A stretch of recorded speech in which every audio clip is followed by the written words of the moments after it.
আসসালামু আলাইকুম everyone. I hope আপনারা সবাই অনেক ভালো আছেন। আলহামদুলিল্লাহ আমি অনেক বেশি ভালো আছি। অ্যান্ড আজকে আপনাদের সাথে আমার একটা স্পেশাল দিনের ভ্লগ শেয়ার করবো, আর সেটা হলো বার্থডে ভ্লগ। আমি আমার আগের বছরের বার্থডেতে কী কী করেছিলাম তো আপনাদের সাথে শেয়ার করেছিলাম, তো এবার কী কী করেছি তখন আপনাদের সাথে শেয়ার করা যাক। আমার বার্থডে 8 জুলাই হলো। আমি 6 জুলাই থেকে আমার বার্থডেতে যা যা করার প্ল্যান ছিল সেগুলো অল্প অল্প করে করছিলাম, বিকজ একদিনে সব কিছু করা সম্ভব ছিল না। আমার অর্ধবার্ষিক পরীক্ষার মধ্যে বার্থডে পড়েছে। তো আমি 6 তারিখে আর কি একটু বডি কেয়ার করেছিলাম, বাসায় বসে আর কি ইউটিউব দেখে দেখে একটু মেন কেয়ার করেছিলাম একটা হ্যাক ট্রাই করে। দেন আমি এটা কীভাবে করেছি এটা আমি স্ক্রিনে লিখে দিয়েছি। অ্যান্ড তারপরে সুন্দর করে একটা শাওয়ার নিয়ে এখন আমি আর কি স্কিন কেয়ার করতে চলে এসেছি। এখানে আমি একটা ভিটামিন ই দিচ্ছিলাম হ্যান্ডে, যেহেতু আর কি একটু গরম পানিতে হাত ভিজিয়ে রেখেছিলাম। আমার বার্থডেটা এক্সামের মধ্যে পড়লেও আমি ঠিক যেসব জিনিস প্ল্যান করেছিলাম সব কিছুই আমি কমপ্লিট করতে পেরেছি আলহামদুলিল্লাহ। মানে আমি যেভাবে সেলিব্রেট করতে চেয়েছিলাম ওইভাবে আর কি সেলিব্রেট করতে পেরেছি। তো এই তো এখানে আমি ভিটামিন ইটা অ্যাপ্লাই করে ফেলছি। দেন আমি আর একটু ভেসলিন দিলাম ঠোঁটে, বিকজ আমার ঠোঁট অনেক বেশি ড্রাই হয়। অ্যান্ড রিসেন্টলি অনলাইনে একটা কোরিয়ান স্কিন কেয়ারের হ্যাক আসছিলো, সেটা হলো এই লবঙ্গ দিয়ে ভেজানো পানি। তো আমিও আর কি লবঙ্গ দিয়ে পানি ভিজিয়ে রেখেছি, অ্যান্ড এটা এখন আমি ট্রাই করলাম। এটা বেশ ভালোই, বাট জানি না আসলে কতটুকু কাজ করে। অ্যান্ড তারপরে আমি নখ কাটতে চলে আসি, বিকজ আমি পরীক্ষার মধ্যে কোনো কাজই করতে পারিনি, তাই ভাবলাম যে আজকে নখটা কেটে ফেলা যাক। অ্যান্ড আমাকে এই সাদা হিজাবটাতে কেন জানি একটা ইন্দোনেশিয়ান ভূত দেখাচ্ছে। আপনারা জানাবেন যে আসলে আমাকে কেমন লাগছে। এবারে বার্থডেতে আমি অনেক বেশি এক্সাইটেড ছিলাম। আমি আগে থেকেই সব কিছু প্ল্যান করে রেখেছিলাম যে আসলে কীভাবে কী করব।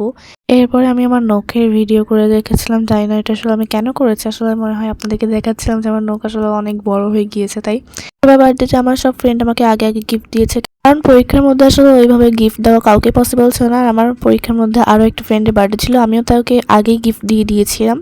অ্যান্ড এটা হলো পরের দিন, আমি পরীক্ষা দিয়ে এসেছিলাম। অ্যান্ড তারপর একটু রেস্ট নিয়ে আমি এখন চলে আসলাম আমার বার্থডেতে আমি কী করবো সেটা একটা টু ডু লিস্ট বানাতে। আমি প্রথমে ভেবেছিলাম যে এটার আসলে আমি ছবি দিব না, কারণ অনেক বাজে একটা হ্যান্ড রাইটিং করেছে, আবার কিছু ভুলও থাকতে পারে। বাট তাও ভাবো আপনাদেরকে দেখিয়ে দিই আমার টু ডু লিস্টে কী কী ছিল। অ্যান্ড তারপরে আমি মেহেদি দিব, বা মানুষ বার্থডেতে মেহেদি দেয় এটা আমি জানতাম না, বাট আমার আসলে দিতে অনেক ইচ্ছা করছিল, তাই আমি পরীক্ষা থাকা সত্ত্বেও মেহেদি দিলাম। অ্যান্ড তার আগে আমি এই ইস্ট চিপসটা ট্রাই করবো, এটা আমি ফার্স্ট টাইম ট্রাই করছি। আপনি ভাবলাম আপনার সাথে একটা রিভিউ দিই, বাট এটা খোলার সাথে সাথে আমার মনটা পুরো খারাপ হয়ে গেল, কারণ 10 টাকায় মাত্র দেখেন কতটুকু দিয়েছে। বাট তাও ভাবলাম একটু ট্রাই করে দেখি। এটা একদম আইসক্রিমের স্টিকের মতো, অ্যান্ড খেতে আমার কাছে আসলে মোটামুটি লেগেছে। এটাকে আমি 10-এ 5 দিব। অ্যান্ড তারপর কিছু সময় আমি একটু রেস্ট নিয়ে নিলাম, জানলায় প্রকৃতি দেখতে দেখতে চিপসটা খেলাম। অ্যান্ড তারপর আমি মেহেদি দেওয়া স্টার্ট করবো এখন। আসলে আমি অনেক সিম্পল একটা ডিজাইন নিয়েছিলাম, যেহেতু এখন কোনো ঈদ না বা বড় কোনো অনুষ্ঠান না, জাস্ট একটা বার্থডে। বাট আমার মেহেদি দিতে অনেক ভালো লাগে, তাই ভাবলাম আমার বার্থডেতে আমি একটু মেহেদি দিয়েই ফেলি। অ্যান্ড আমি মেহেদি ডিজাইন দেওয়ার সময় অল টাইম প্রিন্টারেস্ট থেকে আর কি ডিজাইন সার্চ করি, যদিও বা আসলে রিয়েল পিকচারের মতো কখনোই হয় না আমার ডিজাইন। আমি আসলে মেহেদি দেওয়াতে এত প্রো না, বাট তাও মোটামুটি দিতে পারি। ব্যাকগ্রাউন্ডে আপনারা দেখতেই পাচ্ছেন আর্জেন্টিনার পতাকা। এই তো আমি হাতের তলায় দিয়ে ফেলেছি, এখন আমি হাতের উপরেও দেবো ভাবলাম। তার আগে আমি একটু আম খেয়ে নিলাম। ভ্লগের শুরুতে আপনাদেরকে আম দেখালাম, এখনও আবার আপনাদেরকে আম দেখাচ্ছি। তো উপরে এই তো আমি মেহেদি দিয়ে ফেলেছি। আর এটা হলো তার পরের দিন, আমি সকাল সকাল ঘুম থেকে উঠেই কোনো কাজ বাদ দিয়ে সবার রিপ্লাই দিতে চলে গিয়েছি। এবার বাড়িতে আমাকে সবাই আর কি হ্যাপি বার্থডে উইশ করেছে। আসলে আমার গিফট পাওয়ার থেকে না এই উইশগুলো দেখতে অনেক বেশি ভালো লাগে।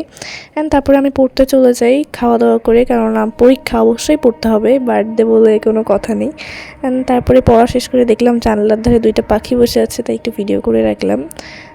দেখেন আমার ভিডিও করা দেখে পাখিগুলো উড়ে চলে গেল। অ্যান্ড তারপরে আমি একটু সিম্পল স্কিন কেয়ার করে দেন রেডি হয়ে কোচিংয়ে চলে গিয়েছিলাম, কজ আজকে আমার কোচিং ছিল 11:30টায়। অ্যান্ড এসে তারপর একটু লেবুর শরবত খেলাম। অ্যান্ড আজকে আমি কোচিংয়ে যেভাবে গিয়েছিলাম সেটাই আপনাদেরকে দেখাচ্ছিলাম। বলা যায় এটা আমার বার্থডে ফার্স্ট লুক, একটু সুন্দরভাবেই রেডি হয়ে গিয়েছিলাম যেহেতু বার্থডে ছিল। দেন আমার আব্বু এবার বার্থডে উপলক্ষে অনেক টাইপসের মিষ্টি এনেছিল, তো এখানে আমি একটা মিষ্টি খেলাম। দেন আমি নামাজ পড়তে চলে যাই গোসল করে। অ্যান্ড এটা হলো আমি বিকালবেলা আরও একটা মিষ্টি খেয়েছিলাম। অ্যান্ড এখন আমি মেকআপ করতে চলে আসি। এখানে আমি আমার বার্থডে আউটফিটটা পরে নিয়েছি, আর এখন মেকআপ করবো। আমার মেকআপ করতে মাত্র 10 থেকে 15 মিনিট লাগে, এর বেশি কখনোই লাগে না। ফার্স্টে আমি ময়শ্চারাইজার ইউজ করে নিচ্ছি, আর আমি যেহেতু বাইরে যাবো না তাই খুবই একটা সিম্পল মেকআপ করছি। অ্যান্ড তো ফার্স্ট আমি ময়শ্চারাইজার ইউজ করে নিয়েছি, আর এবার বার্থডে আউটফিটটা আমার কাছে অনেক বেশি ভালো লেগেছে। অ্যান্ড এখানে আমি আমার মিনি ফ্যান দিয়ে একটু মুখটাকে শুকিয়ে নিচ্ছিলাম। অ্যান্ড এখন হচ্ছে আমি বিবি ক্রিম ইউজ করব। আসলে আমি মেকআপ টিউটোরিয়ালের ভিডিও আগেও দিয়েছি, বাট এই টিউটোরিয়ালটা ভাবলাম আলাদা করে একটা ভিডিওতে আপলোড দেবো, বাট পরে দেখলাম যে বার্থডে ভ্লগেই অ্যাড করে দেওয়া যাক। অ্যান্ড আমি হচ্ছে অল টাইম বিবি ক্রিম হাত দিয়ে ইউজ করি। অ্যান্ড আমার ফাউন্ডেশন ইউজ করতে কখনোই ভালো লাগে না, কারণ ফাউন্ডেশন আমার কাছে অনেক বেশি হেভি লাগে। অ্যান্ড এখন হচ্ছে আমার এই মেকআপ বক্সের সাথে একটা নতুন কালার বোর্ড অ্যাড হয়েছে, যেটা আমার একটা কাজিন আমাকে গিফট করেছিল। তো আমি ফার্স্টে হচ্ছে ফেস পাউডার ইউজ করে নিচ্ছি। ওই কালার বোর্ডটাতে অনেক টাইপসের আই শ্যাডো আছে, তাই ফার্স্ট আমি মেকআপ বক্স থেকে ফেস পাউডার অ্যাপ্লাই করে নিলাম। তারপরে ভেবেছিলাম হয়তো বা এই কালার বোর্ডটাতে ব্লাশ আছে, পরে দেখলাম যে ব্লাশ নেই। এই কারণে আমার এই আগের মেকআপ বক্সটা থেকে ব্লাশ দিয়ে নিচ্ছিলাম। অ্যান্ড আমি অল টাইম ব্লাশের ডার্ক শেডটা ইউজ করি, কারণ আমার ডার্কটাই অনেক বেশি ভালো লাগে লাইট কালার থেকে। অ্যান্ড আমার ব্লাশ একটা ফেভারিট জিনিস। অ্যান্ড তারপরে আসলে আমি একটু ঘেমে যাচ্ছিলাম, এই কারণে এই ছোটো ফ্যানটাতে একটু বাতাস খাচ্ছিলাম। আর আমি সবসময় আসলে আমার আই লুক কী করবো এটা নিয়ে অনেক বেশি কনফিউজ থাকি। আজকেও এরকমই হয়েছিল। আসলে আমি আই লুকে কোন কালার আই শ্যাডো দেবো বা কীভাবে আই লুকটা করবো ওইটাই খুঁজে পাচ্ছিলাম না। পরে ভাবলাম যে ড্রেস যেহেতু পিঙ্ক কালার, তাহলে একটা পিঙ্ক কালারের শেড দেওয়া যাক। তো এই তো এখানে আমি হচ্ছে পিঙ্ক কালার দিচ্ছিলাম। অ্যান্ড আই লুক আমি একদমই পারদর্শী না, আসলে আমি আই লুক করতেই পারি না। আর বিশেষ করে আইলাইনার তো আমি দিতেই পারি না। তবে এবার বার্থডেতে আমার 2টা বোনের মধ্যে একটা বোনও বাসায় ছিল না, মানে তারা তাদের কাজে অন্য জেলায় ছিল। সো আর কি আমাকে নিজে নিজে মেকআপটা করতে হতো। অ্যান্ড আমার বার্থডেতে আমি অনেক বেশি মিস করেছি, বাট কিছু করার নেই, পরিস্থিতির উপরে সব কিছু। অ্যান্ড এখানে হচ্ছে আমি একটু গ্লিটার আইশ্যাডো দিচ্ছিলাম, এটা আমার অল টাইম ফেভারিট। এখানে আমি গোল্ডেন কালার গ্লিটার আইশ্যাডো দিচ্ছি। অ্যান্ড এবার বার্থডেতে আমাকে যারা যারা উইশ করেছে বা গিফট দিয়েছে সবাইকে অনেক বেশি থ্যাঙ্কস। আমাকে শুধু আমার ফ্যামিলি মেম্বার্স এবং ফ্রেন্ডসরাই না, একটা ইউটিউবার বা আমার সাবস্ক্রাইবার একটা আপু আমাকে উইশ করেছে। দেখেন কতবার হ্যাপি বার্থডে লিখেছে। আর সবার বার্থডে উইশের টাইম দেখে আমি জাস্ট অবাক হয়েছি। সবাই আমাকে রাত 12টায় বা 12টার পরেই উইশ করেছে। অ্যান্ড আমি অনেক বেশি গ্রেটফুল যে সবাই আমাকে এত বেশি ভালোবাসে। আমার সাবস্ক্রাইবার হোক, ফ্যামিলি মেম্বার্স হোক, ফ্রেন্ডস হোক, সবাই আমাকে অনেক বেশি ভালোবাসে। অ্যান্ড সব কিছুর জন্য আলহামদুলিল্লাহ। আসলে আমার ব্লগগুলো অত বেশি অ্যাস্থেটিক হয় না, বাট আমি ট্রাই করি যে আসলে আমার সবগুলো ফেভারিট বা বেস্ট মোমেন্টগুলো আপনাদের সাথে শেয়ার করতে। তো এখানে কথা বলতে বলতে দেখেন আমি আজকে অনেক বেশি কষ্ট করে অনেক সুন্দরভাবে আইলাইনার দিয়েছি। অ্যান্ড এখন হচ্ছে আমার মাস্কারা দিব। আজকে আইলাইনার দেওয়াটা অনেক বেশি পারফেক্ট হয়েছিল, কেন জানি না, মনে হয় বার্থডে উপলক্ষে একা একাই সুন্দর হয়ে গিয়েছে। যাই হোক, এখানে আমি মাস্কারা দিচ্ছিলাম। আর আমি জানি না মাস্কারা দেওয়ার সময় সবারই কেন অটোমেটিক মুখটা এইভাবে খুলে যায়। অ্যান্ড তারপরে আমি এখন হাইলাইটার দিব। এটাও আমার অনেক বেশি একটা ফেভারিট পার্ট। এই হাইলাইটার আমি আসলে বেশি বেশি করে দিতে পারলে আমার অনেক ভালো লাগে। এখানে দেখতে পাচ্ছেন আমি কত বেশি হাইলাইটার দিচ্ছি আমার মুখের মধ্যে। অ্যান্ড আসলে ক্যামেরায় না মেকআপ একটু বোঝা যায় না একটু বেশি বেশি করে না দিলে। কিন্তু আমি সব মেকআপ করতে পারলেও আসলে হাইলাইটারটা একদমই দিতে পারি না, কেন জানি না মুখের উপরে ভেসে থাকে। এটা আসলে আমি অনেক কষ্ট করে ব্লেন্ড করছিলাম। অ্যান্ড এই তো আমার মেকআপের সব কাজ করা শেষ। এখন হচ্ছে আমি লিপস্টিক দিব শুধু। ফার্স্টে আমি লিপ লাইনার দিয়ে নিচ্ছি।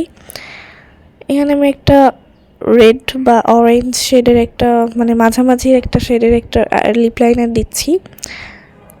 অ্যান্ড তারপরে হচ্ছে আমার মোস্ট ফেভারিট একটা লিপস্টিক, বিউটি গ্লিস্টের এই লিপস্টিকটা, এটা আমার অনেক ভালো লাগে। তো আমি হচ্ছে এই লিপস্টিকটাই দিই সবসময়। তো এখনও আমি এই লিপস্টিকটাই দিয়ে নিচ্ছি। অ্যান্ড লিপস্টিক হচ্ছে আমার মেকআপের মধ্যে most favourite part. Blush favourite part হলেও লিপস্টিক আমার অনেক বেশি ভালো লাগে। আসলে আমি কোনো বাইরে গেলেও আসলে আমি অন্য কোনো মেকআপের পার্ট ইউজ না করলে আমি লিপস্টিক অবশ্যই দিই। অ্যান্ড এখন হচ্ছে আমি এই তো আমার ফেসটাকে একটু ভালো করে শুকিয়ে নিচ্ছি। অ্যান্ড ইয়েস, আমার মেকআপ কমপ্লিট। আর এরপরে হচ্ছে আমার বড় বোন আমার বার্থডেতে থাকতে না পারলেও আমার জন্য আর কি কেক অর্ডার করে দিয়েছিল। তো ওই তো আমি কেকটা রিসিভ করতে গিয়েছিলাম। এখন হচ্ছে আমি কেকটাকে আনবক্সিং করবো। অ্যান্ড কেকটা আসলে কী ফ্লেভার বা কী ডিজাইন করে আমি কিছুই জানতাম না, সে আসলে আমাকে সারপ্রাইজে দিয়ে দিয়েছে বলতে গেলে। অ্যান্ড এই কেকটার ডিজাইনটা আসলেই অনেক বেশি সুন্দর হয়েছে। আর এটা একটা ভ্যানিলা ফ্লেভারের কেক ছিল। এই যে দেখেন, এখানে আসলে আমি একা একা কেকটাকে বের করতে পারছিলাম না, তাই আমার আব্বু আম্মু আমাকে হেল্প করে দিচ্ছিল। অ্যান্ড কেকটা আমার কাছে অনেক বেশি সুন্দর লেগেছে। দেখেন কত বেশি সুন্দর। অ্যান্ড কেকটা খেতেও অনেক বেশি মজা ছিল। এই তো কেকটা আনবক্সিং করা হয়ে গেল। এরপরে আমি আর বাকি কিছু জুয়েলারি পরে সুন্দর করে হিজাব বেন্ডে রেডি হয়ে দেন হচ্ছে আমি ছাদে চলে গিয়েছিলাম কিছু ফটো ক্লিকস করার জন্যে। বাট আজকের ওয়েদারটা অনেক বেশি খারাপ ছিল, কোনো ভিডিও কিছুই সুন্দর হয়নি। পরে আমি না পেয়ে আসলে ফিল্টার দিয়ে ছবি তুলেছি, তবে আসলে কোনো ছবি সুন্দর হয়নি। আর তাছাড়া আমার কোনো ক্যামেরাম্যানও ছিল না, স্ট্যান্ড দিয়ে আর কি আমার ছবি তোলা লেগেছে। আসলে আমি সুন্দর করে সাজলে আসলে কোনো ভালো ছবি উঠাতে পারিনি, বাট কিছু করার নেই। এখানে আপনারা যে আমার গলায় যে নেকলেসটা বা ব্রেসলেট, রিং এগুলো দেখছেন সব কিছু আমার বড় বোনই আমাকে গিফট করেছে। জাস্ট চুড়িটা আসলে আমার ঈদের চুড়ি ছিল। আর আপনাদেরকে আমি দেখাচ্ছি আমার মেকআপটা আসলে একটু ভালো হয়েছে আজকে, মানে পারফেক্ট বলা যায় না, বাট সুন্দর হয়েছে আজকে মেকআপটা। আর এখানে দেখেন আমি হচ্ছে হিল পরেছি আজকে। অ্যান্ড আসলে আমার বড় বোনের দেওয়া জিনিসগুলোই আপনাদেরকে আসলে দেখাচ্ছিলাম আমি, আর আমার জুয়েলারিগুলোই দেখাচ্ছিলাম। অ্যান্ড এখানে আসলে আমি একটা পায়ের ভিডিও করতে গিয়েছিলাম, আর আজকে ছাদে অনেক বেশি বাতাস হচ্ছিল, এই কারণে আসলে কোনো ভিডিও ক্লিপস বা ফটো তোলাই যাচ্ছিল না। 3-4 বার করে একটা ফটো নেওয়া লেগেছে। অ্যান্ড আমার মেহেদি কালারটা অনেক বেশি সুন্দর হয়েছে। অ্যান্ড আমি এইসব ভিডিও করতে করতে দেখি পাশের বাসায় একজন আর কি ঘুড়ি উড়াচ্ছিল। অ্যান্ড ঘুড়িতে দেখেন পোকেমন আঁকানো, তাই ভাবলাম এটার একটা সুন্দর ভিডিও করে রাখি। অ্যান্ড তারপরে ছাদের থেকে অনেকক্ষণ ধরে ছবি তোলাতুলি করার পর এখন আমি চলে আসছি কেক কাটতে। যদিও আমার একা একা কেক কাটতে একদমই ভালো লাগছিল না, বাট কিছু করার নেই। এই তো এখানে আপনাদেরকে আমি দেখাচ্ছিলাম কেকের সাথে একটা ছুরি দিয়েছে। অ্যান্ড এখন এই তো ফাইনালি আমি কেক কাটছি। কেকটা এত বেশি খারাপ ছিল যে লাইটিং ভালো না হওয়ায় কেক কাটার ভিডিওটা নষ্ট হয়ে গিয়েছে, বাট কিছু করার নেই। যাই হোক, অ্যান্ড কেকটা তো আগেই বললাম অনেক বেশি মজা ছিল। আমি একবার ব্যাক ক্যামেরায় কেক কাটার ভিডিও করেছি, দেন ফ্রন্ট ক্যামেরাও কেটে নিলাম কেকটা। আসলে আমি একটু অ্যাস্থেটিকভাবে কেক কাটা ট্রাই করছিলাম। অ্যান্ড এখানে আসলে কেকের 4 সাইডে যে চকলেটগুলো ছিল ওগুলো খেতে আরও বেশি মজা ছিল। আমি আসলে কেকের আগে ওই চকলেটগুলোই খেয়ে ফেলছিলাম। এই দেখেন চকলেটগুলো আসলে অনেক বেশি মজা ছিল, মানে কেকটাই অনেক বেশি ভালো ছিল টেস্ট। অ্যান্ড তারপর দিন সকালে আমার আব্বু যে মিষ্টিগুলো এনেছিল তার থেকে একটা মিষ্টি খেলাম। আসলে বার্থডে পরের দিন আমার পরীক্ষা ছিল, তো আমি মিষ্টি খেয়ে পরীক্ষা দিতে গিয়েছিলাম বিকালবেলা, আবার ফ্রিজ থেকে কেক বের করে খেয়েছিলাম। আসলে ফ্রিজে রাখার পর কেকটা অনেক বেশি মজা হয়ে গিয়েছিল, মানে ঠান্ডা ঠান্ডা কেক খেতে আরও বেশি মজা লাগছিল আমার কাছে। আপনারাও ফ্রিজে একদিন কেক রেখে খেয়ে ট্রাই করতে পারেন, এটা তো কেকের স্বাদটা আরও বেশি মজা হয়। তো চলুন এখন বার্থডে গিফটগুলো আনবক্সিং করা যাক। এবার বার্থডেতে আমি আসলে অনেক গিফট পেয়েছি। আমার ফ্রেন্ডস, আমার বোন, আমার আব্বু আমাকে সবাই গিফট করেছে। তো ফার্স্টে আমাকে ফ্রেন্ডসের গিফটগুলোই হচ্ছে আনবক্সিং করে আপনাদের দেখাচ্ছি। এই গিফটগুলো দিয়েছে আমার ফ্রেন্ড, হচ্ছে তার নাম হচ্ছে সিলমি। এখানে একটা সুন্দর একটা কিউট হেয়ার ব্যান্ড ছিল, একটা সুন্দর পেন্সিলও আছে, দেখেন কত বেশি কিউট। দেন এই গিফটটা দিয়েছে হচ্ছে আমার একটা ফ্রেন্ড জায়ানা। এখানে একটা সুন্দর পেন ব্যাগ। আসলে আমার পেন ব্যাগ কালেক্ট করতে অনেক ভালো লাগে, অ্যান্ড এটা অনেক বেশি কিউট, আমার অনেক বেশি ভালো লেগেছে। বাট এটা আমার ইউজ করতে অনেক ভয় লাগছে, কারণ এটা একটা হোয়াইট কালার পেন ব্যাগ। তো এই তো আমার পেন ব্যাগ কালেকশনে একটা নতুন পেন ব্যাগ অ্যাড হয়ে গেল। আর এর ভেতরে যে ফোমটা আছে ভাবছি এটাতে একটু নতুন ক্রাফট করব, বাট কী ক্রাফট করা যায় আপনারাই হচ্ছে আমাকে কমেন্ট করে জানান। অ্যান্ড এর ভেতরে অনেক বেশি স্পেস আছে, যে আমি চাইলে আমি মেকআপও রাখতে পারি। অ্যান্ড তারপরে হচ্ছে এই গিফটটা দিয়েছে আমার আরেকটা ফ্রেন্ড, হচ্ছে অরুণিমা। এখানে একটা সুন্দর হেয়ার ব্যান্ড আছে, আর একটা নেইল পলিশও আছে, বাট এখন আমি ইউজ করলাম না, কজ হচ্ছে আমি নামাজ পড়ি, যখন কোনো অনুষ্ঠানে যাব তখন আমি এটা ইউজ করে দেখাবো।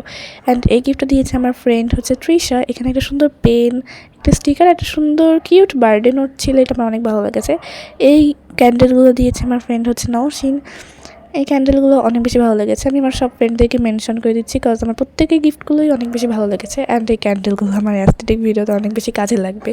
আমার অনেক ভালো লেগেছে সবার গিফটগুলো। এই যে আমি ক্যান্ডেলগুলো আবার সাথে সাথে একটু জ্বালিয়েও দেখছিলাম, অনেক সুন্দর লাগছিলো ক্যান্ডেলগুলো দেখতে। এই গিফটগুলো আসলে আমি অনেক আগেই পেয়েছি, কেননা পরীক্ষার আগেই সবাই আমাকে গিফট দিয়ে দিয়েছে বার্থডে। দেন এটা আমার আরেকটা ক্লাসমেট দিয়েছে, তার নাম হলো ফারাবি। এটাতে সুন্দর কিছু কিউট হাইলাইটার আছে, এইটা আমার অনেক বেশি ভালো লেগেছে, বিশেষ করে উপরে যেই ক্যারেক্টারগুলো দেওয়া এটা বেশি সুন্দর। অ্যান্ড এই গিফটটা দিয়েছে আমার ফ্রেন্ড হাফসা, দেখেন কত সুন্দর করে ভেতরে লিখে দিয়েছে হ্যাপি বার্থডে সানিয়া। এটা আমার অনেক বেশি ভালো লেগেছে, মানে গিফটের থেকে এই লেখাটাই বেশি ভালো লেগেছে। এখানে প্রথমেই ছিল সুন্দর একটা হেয়ার ব্যান্ড। আসলে আমার এত এত হেয়ার ব্যান্ড সব কিছু আমি কিন্তু গিফট পেয়েছি, আসলে আমি নিজে হেয়ার ব্যান্ড কম কিনি, সবসময় আমি গিফটই পাই। এরপরে আছে সুন্দর একটা স্টিকার, এই স্টিকার দিয়ে ভাবছি একটু জার্নাল করবো। অ্যান্ড আছে আরও একটা কিউট ডায়েরি, এখানে একটা সুন্দর কিউট একটা ছোট পেনও আছে। অ্যান্ড এই যে এই ডায়েরিটা আমার অনেক ভালো লেগেছে, এটাতে আমি কিছু নোট করতে পারবো, এটা অনেক বেশি ইউজফুল, অনেক বেশি সুন্দর হয়েছে এই ডায়েরিটা। অ্যান্ড এই তো আমার ফ্রেন্ড একেলাই আমাকে গিফট দিয়েছে। অ্যান্ড আমার বিশেষ করে এই হ্যাপি বার্থডে লেখাটা তো অনেক বেশি ভালো লেগেছে। অ্যান্ড আমার কাছে সবথেকে স্পেশাল গিফট হলো এই ঘড়িটা, কেননা এই ঘড়িটা আমার আব্বু আমাকে গিফট দিয়েছে আমার বার্থডে উপলক্ষে। এটা অনেক বেশি সুন্দর একটা ঘড়ি অ্যান্ড আমার কালারটাও অনেক বেশি ভালো লেগেছে। এবার চলুন দেখা যাক আমার বড় বোন আমাকে বার্থডেতে কি গিফট দিয়েছে। এই সবগুলো গিফট হচ্ছে সে পতেঙ্গা থেকে আমার জন্য কিনে এনেছে। প্রথমে আছে সুন্দর একটা মালা। এই মালাটা আমার কাছে অনেক ভালো লেগেছে, আমার বার্থডে লুক ক্রিয়েটের সময় কিন্তু আমি এটা পরেছি। দেন আছে এই সুন্দর ব্রেসলেটটা, সবগুলোই সে পতেঙ্গা থেকে কিনে এনেছে আমার জন্য। এই দেখেন কত সুন্দর একটা ব্রেসলেট। আসলে আমার জুয়েলারি অনেক ভালো লাগে, তাই সে সব জুয়েলারি কিনে এনেছে আমার জন্য। আমার বড় বোনকে অনেক বেশি থ্যাঙ্কস আমাকে এত সুন্দর সুন্দর গিফট দেওয়ার জন্য। এই আংটিটাও পতেঙ্গা থেকে এনেছে, এটা আমার সবথেকে বেশি ভালো লেগেছে। আসলে আমার আংটি অনেক ভালো লাগে অ্যান্ড এত সুন্দর একটা অ্যাস্থেটিক আংটি আমার অনেক ভালো লেগেছে। অ্যান্ড তারপরে আছে এই যে এই শামুকটা, এখানে আমার নাম, আমার বার্থডে মান্থ, ইয়ার অ্যান্ড ডেটটা লেখা আছে, বাট আমার বার্থডে ইয়ারটা আর কি একটু হাইড করছে। এটা আমার কাছে অনেক বেশি ভালো লেগেছে অ্যান্ড এটা আসলে কীভাবে লেখা হয়েছে ওইটার একটা ভিডিও করে এনেছে আমার জন্য পতেঙ্গা থেকে। লেখার প্রসেসিংটা আমার কাছে অনেক বেশি ভালো লেগেছে অ্যান্ড এই গিফটগুলো আমি আমার বড় বোনের কাছ থেকে পেয়েছি অ্যান্ড বার্থডে উপলক্ষে আমি নিজে গিফট করেছি। সেগুলো হলো এই কিউট স্টিকার। এই স্টিকার দিয়ে আমি আমার মেজো বোনের ফোনের ব্যাক কভারও ডিজাইন করেছি। This is for my today's vlog. I know ভ্লগটা অনেক বেশি লং হয়েছে, বাট আমার বার্থডের কিউট মোমেন্টসগুলো আপনাদের কাছে শেয়ার করতে পেরে আমার অনেক বেশি ভালো লাগছে। আশা করি আপনারা ফুল ভ্লগটি দেখেছেন, অ্যান্ড ভালো লেগে থাকলে অবশ্যই লাইক কমেন্ট শেয়ার করবেন, চ্যানেল সাবস্ক্রাইব করবেন। আল্লাহ হাফিজ।